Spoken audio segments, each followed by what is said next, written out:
You're listening to a Mamamia podcast. Mamamia acknowledges the traditional owners of land and waters that this podcast is recorded on. Hello and welcome to Mamamia Out Loud. It's what women are actually talking about on Monday, the 19th of August. I'm Holly Wainwright. I'm Jessie Stevens. I'm Mia Freedman and I'm still at the Logies. What time did you have to get there yesterday? God, I got there at... The red carpet started at 3:30, so we got there at 4. I left there. I was the first one in an Uber, Bruna and I, and that was midnight, just after midnight, maybe 12:15. And just so the Outlouders are aware, Mia does not generally do long events. That's an absolute marathon for you, my friend. Or events at all. Anyway, on the show today, as already discussed, Mia's going to tell us about the Logies. She's very, very tired, as she said, but she's a professional, goddammit, and she's going to push through. Also, why is absolutely everything suddenly Blake Lively's fault? The anatomy of a mighty backlash. And why 5 people have been charged with the death of Friends icon Matthew Perry. But first, Jessie. In case you missed it, today the three of us are looking very demure. We're being very mindful, very cutesy. And if that doesn't make sense to you, welcome to the internet. A TikTok trend has thrusted the word demure back into the lexicon, even though I'm fairly certain that most people don't actually know what it means. It all started with a TikTok creator named Jules LeBron posting a video with tips about managing, your makeup and your moustache sweat, how to deal with it. Here's what she said in the OG video. Very demure, very mindful. I don't come to work with a green cut crease. I don't look like a clown when I go to work. I don't do too much. I'm very mindful while I'm at work. See how I look very presentable? The way I came to the interview is the way I go to the job. A lot of you girls go to the interview looking like Marge Simpson and go to the job looking like Patty and Selma. Not demure. I'm very modest. I'm very mindful. You see my shirt? Only a little chichi out, not my chocho. Be mindful of why they hired you. Here's your reality check, diva. What's the name you'd like me to make it out to? Oh, I love it. It's the context to this is that Jules LeBron is a trans woman. And so there's something very ironic, and she is being sarcastic with a raised eyebrow, speaking about femininity and gender in a way that's actually very cool and very transgressive. It's like a bit, and she's really lent in. Since it's gone viral, she's lent in, and now if you go to her account, there's like 20 different reels of her at the airport, how to be mindful at the airport. It's like, I just have a soda at the airport. Very mindful, very demure. I'm not like you other girls who do shots. Because demure means reserved and shy and kind of feminine and modest, feminine. Yeah. And the trend then, took on a life of its own, and you see women going, see how I'm eating this donut? Very demure. And they're just like eating a donut like a mad person, or like having a Diet Coke fountain in my house is very demure, which it's not. That's the opposite of demure. So that's why it's funny. Have you guys heard this everywhere? Look, I have, and the thing about the internet now, and I know that some outlouders are like, oh, why are you talking about things that are on TikTok? The thing with TikTok is that it is dictating culture. And I like that there are just random, weird, funny things, but it can often feel like the culture has become a joke that you're never in on. It's an inside joke, and by the time someone explains the joke to you, it's not at all funny, and also it's over, and there's another one. And so you can have that constant feeling like you're always just out of the loop, or that you've sort of come in halfway through a conversation. And even if you're fluent in TikTok and the internet, which we all are, it can be really hard to get to the bottom of what it actually is. Like I remember with slicked back bun and a whatever that thing was when we did the stupid dance, I had to Google what it means. And then you go down this rabbit hole and then you're like, I have a life. I have a mortgage. I've got responsibilities. I can't be playing CSI TikTok every 3 days. Also, the speed is remarkable, right? Because I'm probably quite basic when it comes to this stuff. And I opened probably my Instagram on Saturday and suddenly everybody's demure, like suddenly, just everything. And then it's the Logies red carpet last night and Tony Armstrong and his girlfriend are making a joke about being demure. Like it's just super, super quick. And then it will be gone again in a day, as you say, Mia. Like, so by the time my children get home tonight and I ask them about being demure, they will think I'm the most embarrassing thing that ever lived. And what's hard too is that it's really difficult to determine where any of these things start. I always want to go back to the start. I think it was like Friday night and I was in the depths of TikTok being like, where did demure start? Yeah. Was it a Kardashian thing? It used to be that it was some massive cultural icon who would start a trend. Like with but Ray now Gun. it's just Jules. Yeah, well, like Ray Gun, you could see. Like the internet was doing all these memes and takes on Ray Gun, but you could see that was an actual thing that happened that had global significance and everyone could go and see it. And it was all just versions of that. But sometimes it's like the vernacular where you just don't understand it and you always feel like you're just a little bit behind. Yeah. Look, headline is the three of us not very demure. Not very demure. Not demure. And the gold Logie goes to Larry Emder. Last night was the 64th TV Week Logie Awards and Mia Freedman, who was sitting in the front row somehow, cried 3 times and clapped too loudly once. If you squinted, you could see her dancing to the John Farnham tribute. I was. And maybe also darting to the bathroom every 15 minutes. Not to do illicit substances, but because her bladder can't hold much these days. Mm-hmm. There's so much to unpack and we haven't spoken properly about it yet, so we thought we'd do our catch-up on the show. Mia, can we please start with what you wore? Was it demure? Because everyone saw the ones actually demure that you threw out, and then everyone was just sitting there on Instagram being like, oh, Mia will post what she's wearing. And then we waited and we waited and we waited. So sorry. And then Larry Emder won a gold Logie and we're like, did she even show up? and it's the next day. Yes. Where's your dress? What was it? What did it look like, please? I have a thing where I don't get excited about event dressing. I love clothes, as Outlouders know. I love clothes more than anything. And yet anything red carpet, it just doesn't feel interesting to me because there's no styling involved. It's just like one dress and a shoe, which to me is not very creative. So I think that's at my heart of complete apathy about these Were things. you not? Holly and I were in the depths of panic on Sunday morning when we woke up and we saw that people were getting their hair and makeup done. yes. They were walking down the street in their ball gowns. Sarah Harris looked stunning. We saw Laura Byrne and Britt Hockley. They were just in these gowns and we were going, Mia is woefully unprepared. It was she like the hasn't Met done Gala. her hair yet. It's true. I began to get really worried about her when it was mid-morning on Sunday. And I messaged and I was like, baby, are you spiraling? Are you spiraling? I could feel it. I wasn't sense spiraling. all the way 2 hours away, I could sense it. I'm like, why isn't she dressed? What's going on? I wasn't spiraling. I just was like not being able to summon myself to care. Because, I mean, you know, to say that I was a side character last night is a gross understatement. I was there because Strife, of which I'm an executive producer, was nominated for Best Comedy. I was legitimately invited, but I get very intimidated by those things. And until about 3 hours before, I was still considering not going. Because I've also been sick and I was just like, I could ostensibly get away with chucking a sickie. I think where you were at on Sunday, I've had nightmares about being in that situation, and it's like my school formal. And all the other girls were getting their hair and makeup done and they had bought really fancy dresses and I'd gone with mum and my dress was secondhand and didn't fit. That's what I was worried about. Were you not worried that everyone else was getting their hair and makeup professionally done and you had you and your GHD? Yes. No, and then yes. No, I was she's confident. You're confident in your offering, right, Mia? I know. I would yeah. say I'm lazy and I couldn't be bothered. So I was offered by Binge a slot at 8:30 in the morning and I was just like, lol, it's already going to be a marathon. Can you imagine going and getting your hair and makeup done? I just don't care enough. And I also quite like the getting ready part. That's actually more of my favourite thing is putting on the makeup. I'm not very good at putting on a lot of makeup, but I always just like to look like myself. And I feel like when you get your hair and makeup done, you've got to make a lot of small talk. And also I just don't ever quite feel like myself.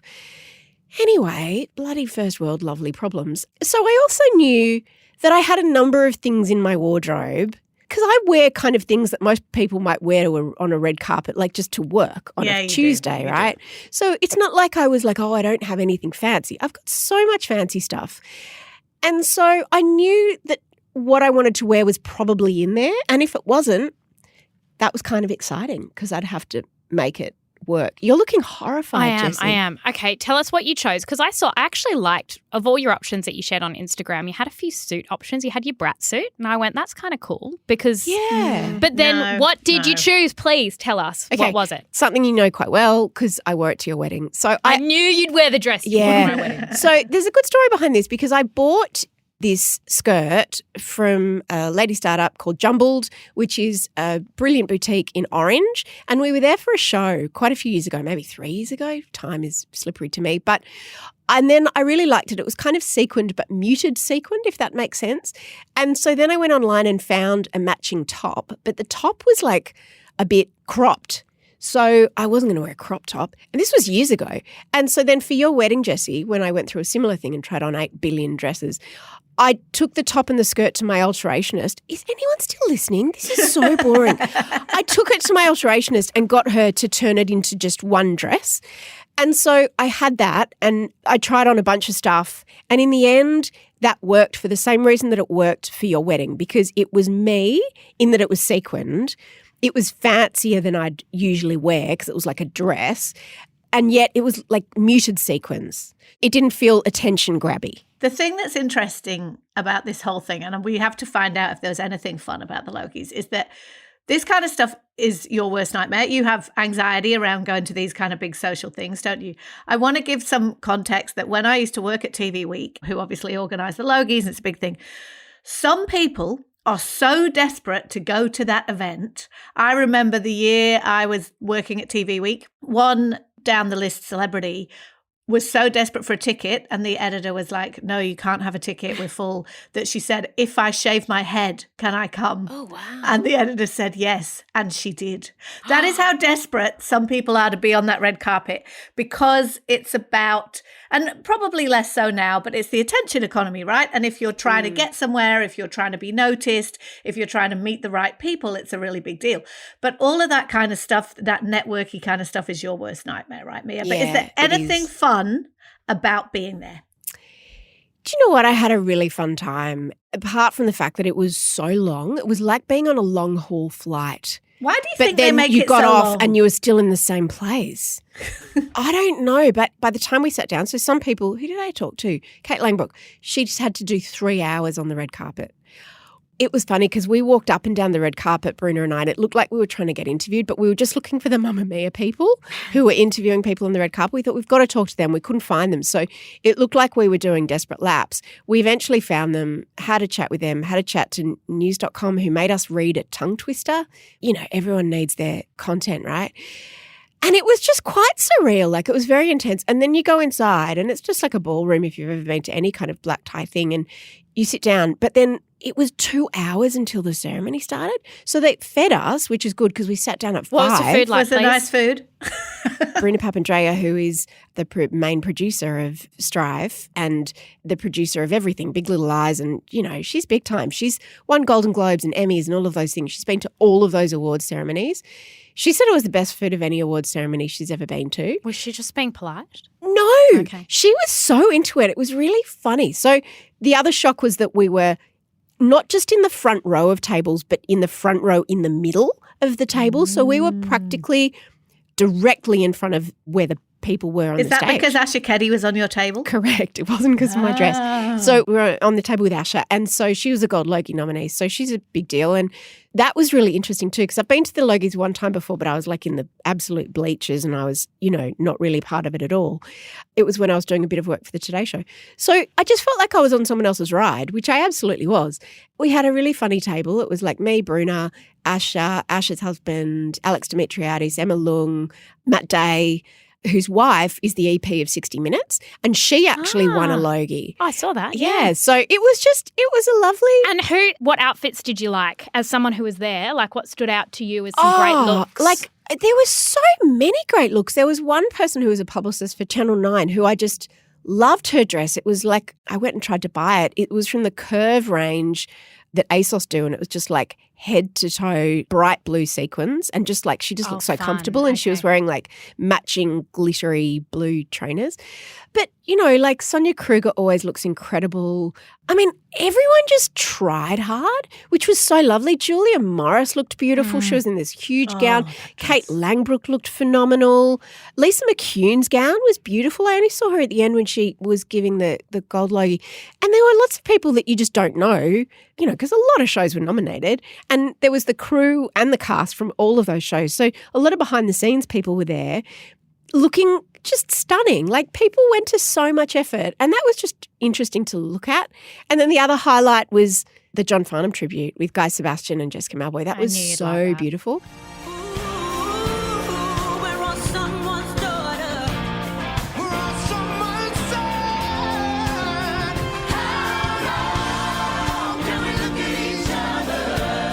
And I cried lots. I didn't expect to cry, but there were lots of speeches that men made and boys made about mothers and about their mothers. And that 15-year-old guy that won the 2 big awards, the way he spoke about his parents and how he cried. I'd like to thank my friends, family, my brother and my sister, and my mum and dad.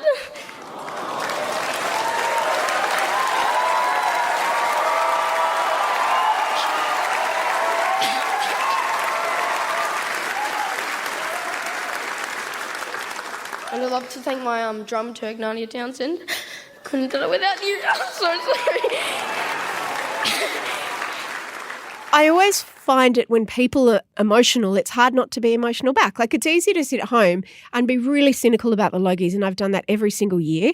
But when you're actually in the room, it's very moving. Like, the amount that people care to be nominated or to win, like Rebecca Gibney was stunning. Larry Emder was really moving.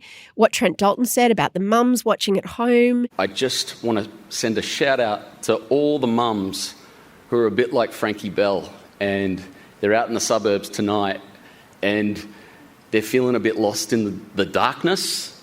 And I just want to tell you, please believe me when I say that when your children look at you in the darkness, all they see is your light. There was a lot of stuff that was just beautiful. I cried at all those things on the couch, so I'm not at all surprised that you were a puddle. They were really lovely. I wanted to ask you, though, one thing I always wonder about the room is, so Sam Pang was the host, and he is quite roasty. And this is the second year he's done it, which means he must be good at it, right? Because it's hosting any awards show is the job that nobody wants, apparently, because you get so slammed for it. Yeah. But he gets up and he does the roasts. In the room, does that go down okay? Because I've read commentary before that says one of the reasons why awards show hosting is so hard is you've got to offend all the people who are right there to appease the people at home who want to feel good about not being there. That's so true. And he nailed it. And the room laughed and they were with him. I think because his jokes felt pointed, but they didn't feel mean. And so the people that he was most funny about, like Andy Lee making jokes about Hamish and Dr. Chris Brown making jokes about Robert Irwin getting his job and then being nominated for gold. A lot of them were his friends, and also they're fun. They're, comedians, a lot of them. So I remember Asha said, "Oh, I feel like Sam was too easy on me. That can't be the end of it. He didn't take me out." So I think it didn't ever feel like he was punching down. It felt more like he was punching up. He punched up at the networks a lot, which everybody really laughed at. The room was very much with Sam. We should probably ask as well, you were nominated. Strife was nominated. We did not win. Okay, you didn't win. How do you feel about that? Because we are closet competitive, but how did it feel to lose a Logie? It never feels good to lose anything. Like, everybody says they don't care until they win, and then they care a lot. Yeah. And that was what was so lovely about when Deborah Mailman got up and she won Best Lead Actress in a Drama for Total Control, and that wasn't expected that she would win that. And she got up and she just said, "I really wanted this." And everyone in the room really laughed in a sense of, we get it, because she said, what, you're meant to be so cool and be like, "Oh, I was fine, it's whatever." But everybody in the room really wants to win. Like, everybody wants to win. Who doesn't want to win? I am incredibly competitive, but when I saw that we were beaten by Utopia, I could sleep. I could sleep at night because I do love Utopia. Yeah, I think it's a great show. If we were going to be beaten, Utopia, I accept. And that was their last season. So, and we were also saying, look, it was our first season of Strife. We're in the middle of making our second season. maybe by the time we've got third or fourth or fifth or sixth seasons, sometimes it takes a while to gain that momentum. Yeah. That's the first time it's occurred to me that you're going to have to go to the Logies every year now. Oh my God. That hasn't occurred to me either, as long as we're nominated. Oh. Okay, Out Louders, if you've got more questions for Mia about her big night at the Logies or anything Logies related, jump in the Out Louders Facebook group and ask them now, because we're going to be recording a special subscribers episode all about the Logies for those who still haven't got enough of Mia's debilitating wardrobe dilemma. I'm going to be... There's goss, if you want goss. That's what I'm going to be asking about. I need to know who you talked to. I need to know precisely what you ate. And the other thing is the bathroom situation, what you were overheard. people doing drugs in the toilet? Exactly. I've got goss. Yeah, you're going to be telling us about that in tomorrow's subscriber episode.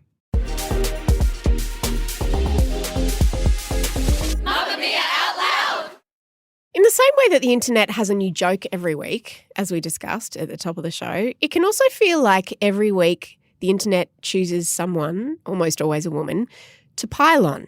And the force of that can totally dominate the culture. Well, certainly the media and social media.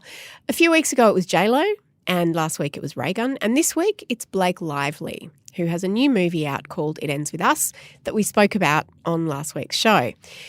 And in the same way that the demure jokes and memes can be really hard to understand, it can also be hard to understand the source of the intense hatred and criticism that engulfs these people at the centre of these storms. You can find yourself wondering, but what actually did she do?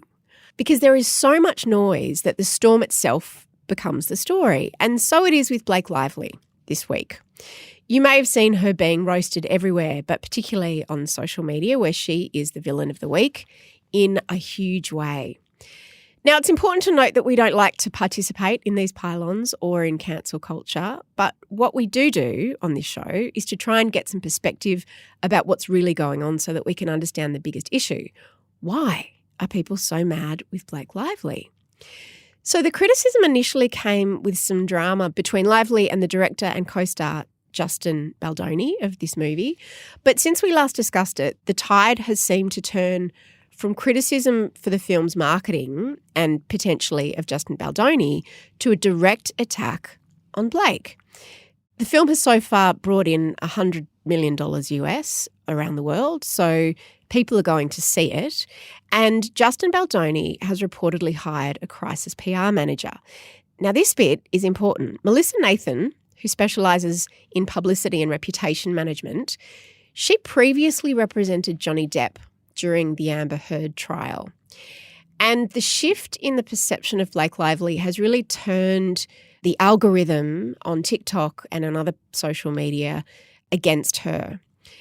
The criticism is directed at the way she's chosen to market the film, people saying she's been too glib and chatty and her outfits have been too cheery, given that the theme of the film is about domestic violence.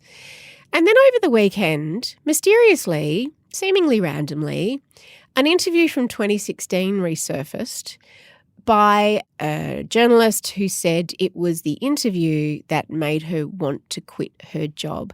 Here's a little bit of that interview. First of all, congrats on your little bump. Congrats on your little bump. What about my bump? You've got two nice ones. They are kind of bumps, aren't they? No, not bumps. The lovely lady lumps. Check it out. Context for that interview is that Blake Lively had publicly announced her pregnancy beforehand, and when she sat down, the interviewer said, "Congratulations," and then she said, "Congratulations on your bump." To clarify, the interviewer was not pregnant. It was a strange way to react. And then the interviewer asked a question about costuming and what they wore, and Blake sort of said, "Oh, would you ask a man what he wore?" There was something quite off in the dynamics of the interview.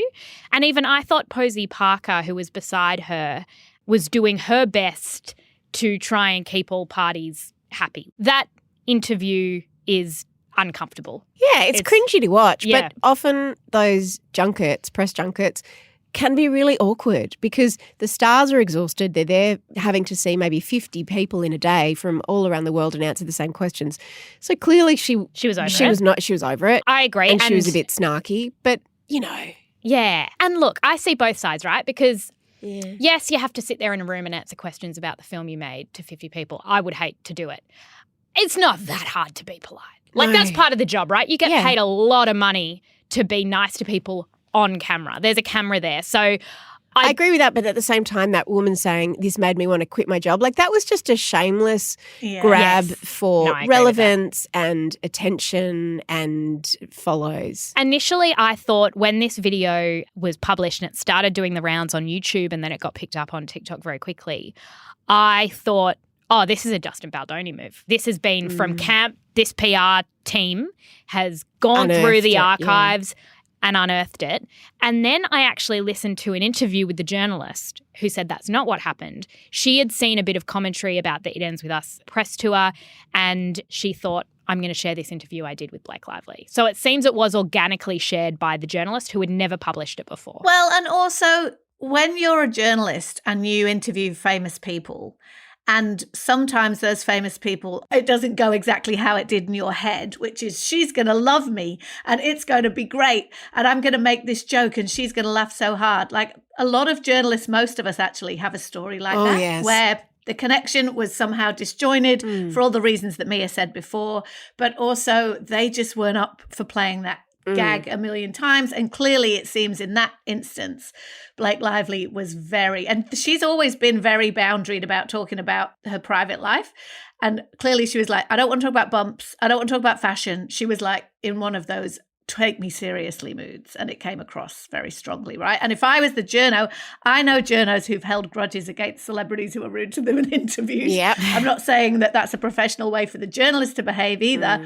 This is the moment to unveil that interview if you've got it in your pocket. Yeah, exactly. And that's the thing, is that this interview resurfaced, but so have a lot of interviews where she's sitting beside America Ferrera, who eye rolls when she's giving an answer. America Ferrera eye rolls at Blake? Yes. In an interview, it's sorry kind of for interrupting you. I didn't understand. Yeah, so there's a viral moment that was I reckon 10 years ago. It was a Sisterhood of the Travelling Pants. But Jessie, I need you to explain to me what's the there.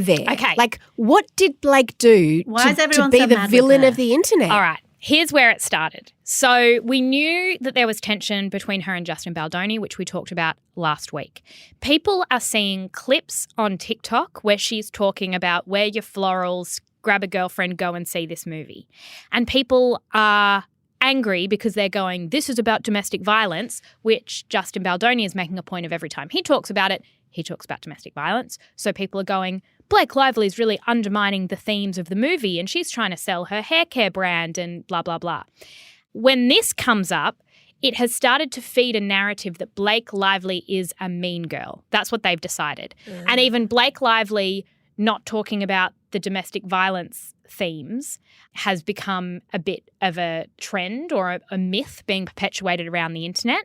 There was something that Vox, a quote I read in a Vox article, that said, while tabloids like TMZ are reporting on a behind-the-scenes PR war between Lively and Baldoni, this part of the backlash, what we're talking about, comes from Lively, all on her own, answering these questions the way she's chosen to. I could not disagree more because they will cut an interview that's 15 minutes. Yeah. They will cut 32 seconds where she says something that looks insensitive or silly and post it and be like, look, she's not talking about domestic violence. Well, actually, if you were to extend that clip out, she does answer the question. And let's talk about how the internet economy works. The people who are cutting those clips for their media companies or for their, the people who are doing the interviews, guess what? If you get to talk to someone for 3 minutes, the bit that you're going to cut and use is the bit where she talks about having just had a baby or about her husband or about something that is not domestic violence because it is more marketable and more people will click on it. That is not her fault. And now it's like we've written this story, so we're looking for evidence to perpetuate the story. And what we do when we cancel people, we do it broadly, but we do it in a very specific way to women, is then we start to dig. And the dig has begun. So the dig is about how Ryan Reynolds allegedly cheated on Scarlett Johansson with Blake Lively. We are talking again about their 2012 wedding, which was 12 years ago, which was on a plantation. And so Blake Lively, also racist. The part of the story that they're not talking about is that they didn't know. They came out and apologized. They donated thousands of dollars to Black Lives Matter, and then they got remarried because they were so horrified. So they're going through now and finding every bit of evidence they can that Blake Lively is the devil. And the TikTok algorithm is just getting very excited about that. Claire and I are doing a bit of work on TikTok at the moment around Cancelled, the other podcast we do. And we've done an episode on Blake, an episode on Ryan. And explain that Cancelled is a comedy podcast, so you're not actually cancelling people. No, it's a comedy podcast. The whole reason we started it is for moments like these. Because it's satirical about how insane this situation is. And how seriously we take it, and how for any other crime, you sit there, you get a charge and a sentence, and we move on with our lives.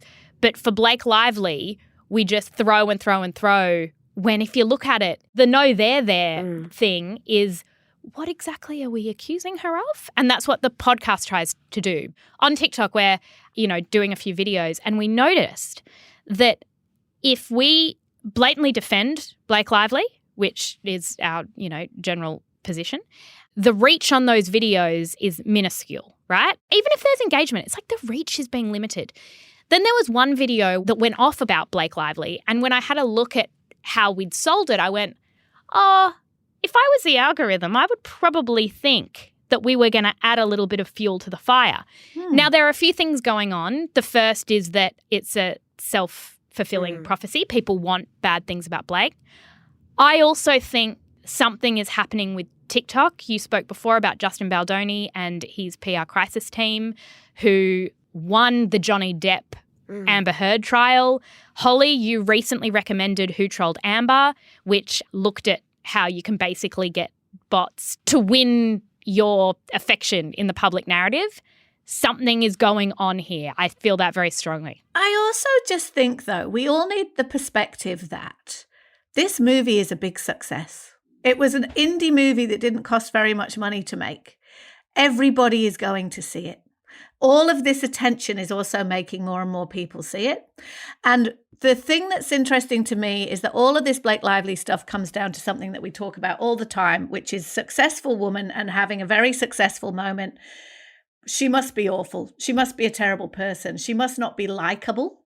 And they're digging up everything that makes her seem like a bit of a bitch, basically, so that then everyone can go, Blake Lively, bit of a bitch, and clearly doesn't like women because she doesn't really care about domestic violence.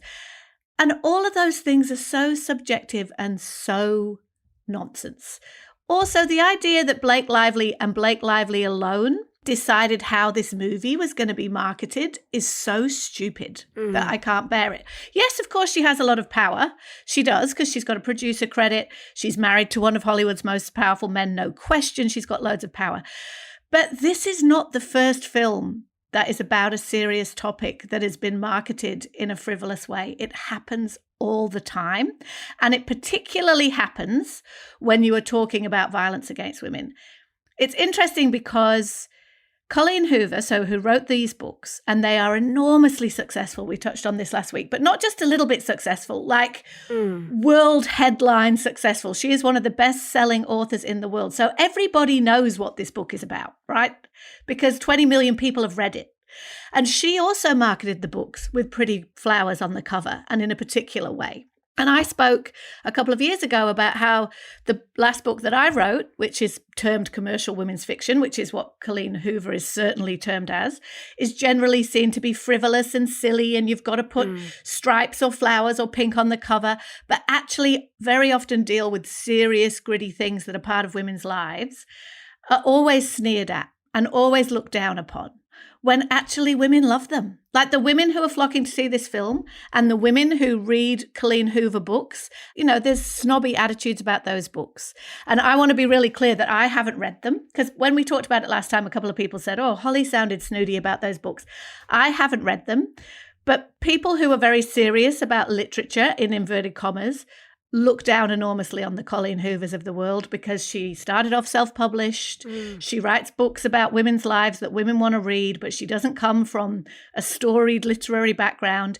It annoys a lot of people. It probably also annoys a lot of people that this movie that, a powerful woman has helped promote and make is doing really well. And I just think we need to really examine what we're being sold here.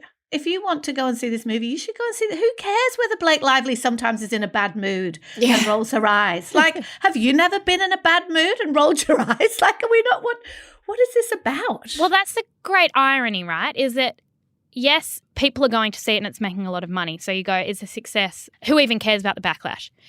If people go and see a movie that's about domestic violence and about gendered relationships and power and those dynamics, and they walk out of that film going, I liked the film, but Blake Lively is a bitch, there's a great irony there, which is that we are still perpetuating this hatred of women and we can't see that that's a problem. The way that I've seen TikTok in particular interpret this is that everything bad about this project is the fault of the women. So Colleen Hoover, imperfect story, Blake Lively, imperfect marketing, and anything good about the film is the work of the man.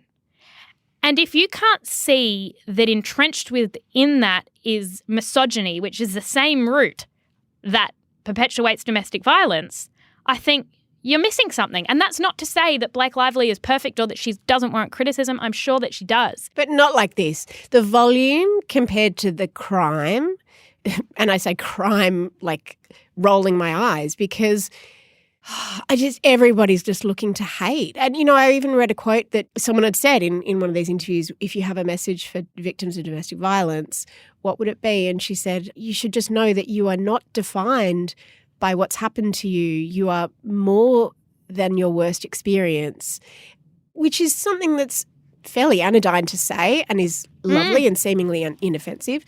It's spun into, oh, she doesn't care and she doesn't understand. And it's just like, oh, everyone's just looking to pile on. And it's what you say, Jessie. I can't think of a time recently when it's been a man. Like you look at J-Lo, it was similar, you know, whether it's Meghan, and perhaps we're also guilty of it on this show. It's about Meghan, not Harry. 100%. It's about J-Lo, not Ben. And it's funny. I was thinking at the Logies last night when Larry Emder won, the men always win and are nominated. Carl won gold. Lisa was never not even nominated. Larry won gold. Kylie Gillies, who he also sits next to on the couch every single day, you know, is not even nominated. We do have to look at ourselves about this a little bit. I know that you'll tell me I'm finger wagging, Mia, and you're probably right. But why can't we watch a woman? She's having a big PR moment because she's got something big to sell. For 9 of the last 10 years, you wouldn't have heard from Blake Lively. You know, she's off doing her stuff. She's out there putting herself out there to sell something that she believes in. And all any of us want to do is scratch away at the surface. There must be something wrong here. There must be something bad here. There must be something dodgy about her. And it's like, why are we surprised that women don't want to put their heads above the parapet and put things out there and talk about them when this is what will come your way if you do? Every Tuesday and Thursday, we drop new segments of Mamamia Out Loud just for Mamamia subscribers. Follow the link in the show notes to get your daily dose of Out Loud, and a big thank you to all our current subscribers.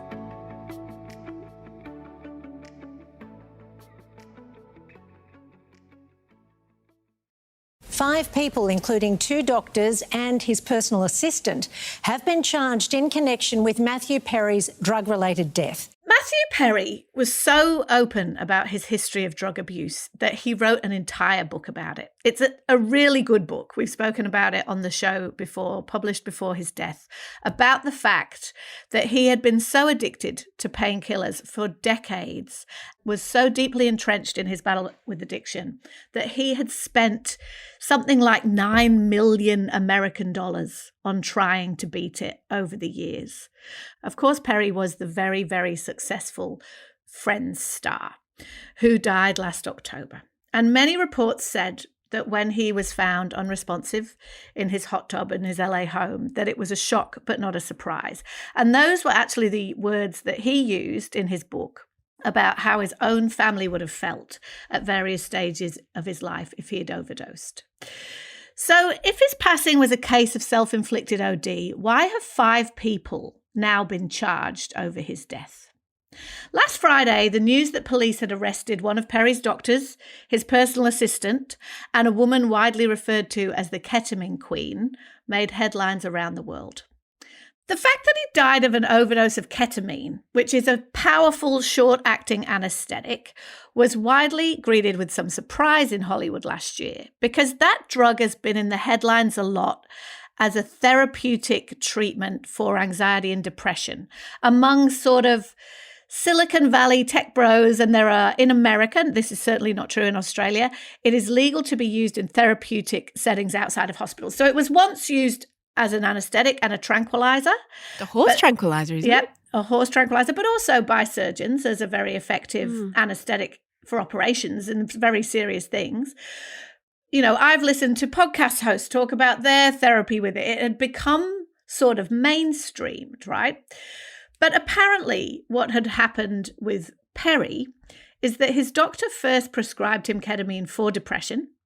But as a man who'd fought addictions to painkillers for decades, it's not surprising that his use spiraled. And by the time of his death, his assistant, police allege, was injecting him many times a day with dangerous levels of the drug. It was so sad reading about that. It was. And his doctor Tragic. And the woman who was the dealer, it seems here, who they largely call the ketamine queen, who apparently deals with a lot of very high-end Hollywood clients, were convinced that they could get Perry to pay almost anything for this drug. There was a text from the doctor saying, I wonder how much this moron would pay.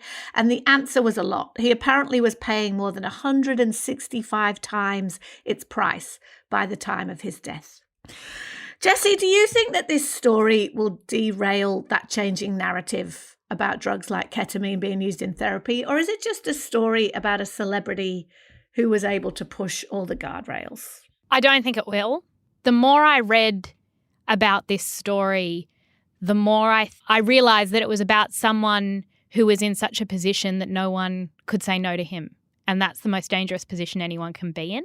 There was a great column by Marina Hyde who said, getting yourself into a position where people can't deny you of what you ask for is where things get really scary. I think Michael Jackson was in a similar position.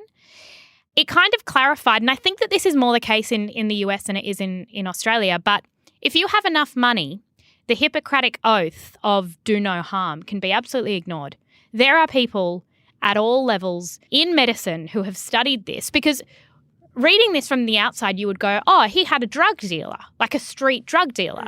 But you go, no, these were people in white coats who had an absolute responsibility to him and his health to not give him as much as he wanted, because the doctors who had initially prescribed this for his mental health issues, they were allowed to do that, did so in small doses. He felt it wasn't enough for him, and so he was going... And the clinic, I think, ended up refusing to treat him because he was wanting more and more. But they were doing the right thing. This is the problem with... Not everyone can take drugs and have the same effect. I don't just mean the effect of the drugs. I mean how they feel about it afterwards. So, Holly, I've listened to some of the same podcasts as you with people that we both know who've tried ketamine therapy, and they literally, because these are people who don't take drugs or don't have problems with addiction, they go to the clinic, they take it, they go, oh, that was interesting, and either they liked it or they didn't like it. But then that's the end, right? It's like having a one-time experience. But people who have addiction issues or who are prone to addiction or have a history of addiction, they can't. So there is no safe way. There was never going to be a safe way for Matthew Perry to try ketamine. And this is what's confusing, right? Because I was looking it up. Ketamine isn't addictive, but the feeling you get from the ketamine is likely addictive to someone who has had a history of an addictive. So I think that the doctors who initially prescribed did it in a controlled way were probably doing the right thing. And there are doctors who are exploring this and doing research papers, and I encourage that. I think the more research we do about treatments for anxiety and depression and pain and all of it is really good. But to me, this became about wanting more and having the means. But I suppose that if you're someone who is an addict, whether or not you're Matthew Perry and you have all the money in the world, the lengths you'll go to get what you want are pretty extreme, which is what we saw. His personal assistant had been working for him since 1994. I also have read the book, and, clearly he had a lot of drug problems through that whole time. He really struggled with addiction. So this is obviously someone who has been, and it's hard to say whether he was enabling Perry. I mean, he was, but also he needed a job, presumably, or was he exploiting Perry? Was Perry exploiting him? Yeah. It's really hard to say. And that's why when he died suddenly and all those people rushed out to say, no, there were no drug paraphernalia found in the house, that's because the assistant who had injected him that morning more than once came home, found his body quickly before calling 911 after he'd pulled him out and established that he couldn't be revived, went and cleaned up all the drug paraphernalia so it wasn't found. But then so much ketamine was found in his system that it started this investigation. But I mean, anyone who was following him on social media, all these claims, oh, he was sober, he wasn't sober. And you could tell that by looking at his social posts. They were able to look at the Google searches of the ketamine queen, as they called her, who had very quickly Googled if ketamine can be cited as a cause of death. And then in the group text was saying, delete these threads. I'm 90% sure we're not liable, that kind of thing. So there was obviously some understanding of how dangerous these levels were. They just didn't care because of the money they were getting. I think they said like $12 for a vial of ketamine. They were selling it for thousands. One of the reasons why I think about Matthew Perry's book a lot is because I think it is one of the most honest and visceral descriptions of addiction that I've ever read. Because I think from the outside it might be simple to dismiss his struggles as, well, he was a man with too much privilege and too much access to everything.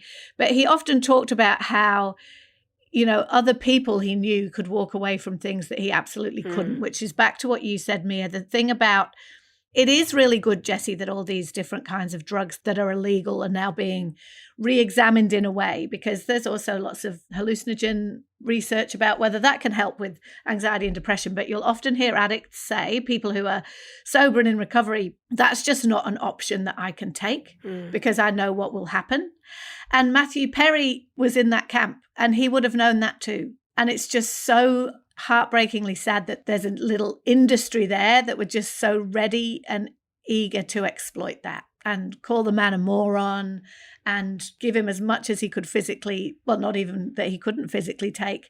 It's just kind of devastatingly sad, I think, for the people around Matthew Perry who just can't understand why this could never be beaten for him. Last week, Emrata needed our help, didn't she? She did, because she's divorced. And in a recent interview, she opened up about what became of her marriage, how the dynamic shifted. And there's also a viral video going around talking about this theory that no marriage can sustain two big jobs. And we discussed whether that's true. We looked at how Emrata kind of fell victim to a lot of the gender dynamics that a lot of women do. And it made for a very interesting conversation. A link to that subscriber episode will be in the show notes. Thank you, Outlouders, for being with us on this post-Logies Monday. I don't think that Mia did too much of a Carl, did she? Really? No. She backed that up pretty well. We will be back in your ears tomorrow. And thank you to our fabulous team for helping us put this show together. We'll see you tomorrow. Bye. Shout out to any Mamamia subscribers listening. If you love the show and you want to support us, subscribing to Mamamia is the very best way to do it. There's a link in the episode description.